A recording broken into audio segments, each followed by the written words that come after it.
त्यानंतर पहिला प्रश्न अपूर्णांकावर आधारितच प्रश्न इथे दिलेला आहे विद्यार्थ्यांनो. एका झाडावर बसलेल्या पक्ष्यांपैकी 7/11 पक्षी उडून गेले तर त्या झाडावर बसलेले पक्षी किती? तर पहा विद्यार्थ्यांनो, आपल्याला काय विचारलेलं आहे, 7/11 पक्षी उडून गेले, आता किती पक्षी राहिलेत हे आपलं विचारलं आहे. तर याचा अर्थ काय विद्यार्थ्यांनो, तर त्या झाडावर एकूण किती पक्षी होते? 11. त्यापैकी 7 पक्षी हे उडून गेलेत. मग आता किती राहिले? 11तून 7 गेले, 4 राहिले. किती पैकी 4 राहिलेत? 11 पैकी. मग पहा, आपलं विचारलं आता त्या झाडावर बसलेले पक्षी किती विचारले, म्हणजे आपलं फक्त पक्षी सांगायचं आहे. अपूर्णांकामध्ये आपल्याला सांगायची काही गरज नाही, कारण आपलं फक्त पक्षी विचारलेलं आहे. म्हणजे काय सांगायचं आपल्याला?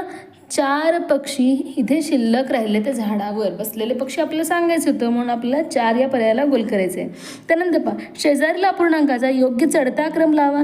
चढता क्रम म्हणलेले म्हणजेच काय? लहानापासून मोठ्यापर्यंत. तर पहा, दिलेल्या सर्व अपूर्णांकाचा अंश हा सारखा आहे. मग अंश समान असेल तर छेदामध्ये जो अंक मोठा तो अपूर्णांक लहान असतो आणि जो अंक लहान तो अपूर्णांक मोठा असतो.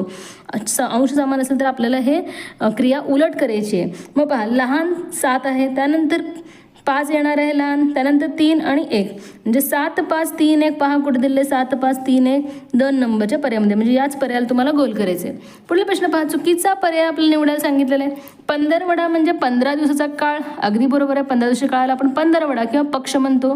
लीप वर्ष 366 दिवस, हे देखील बरोबर आहे. फेब्रुवारीतील 1 दिवस इथे जास्त येतो. महिना 28 ते 21 दिवस, 31 दिवस, हे देखील बरोबर आहे. 28 दिवसाचा महिना हा सामान्य वर्षातील फेब्रुवारी आहे आणि 29 लीप वर्षातील फेब्रुवारी, 30 आणि 31.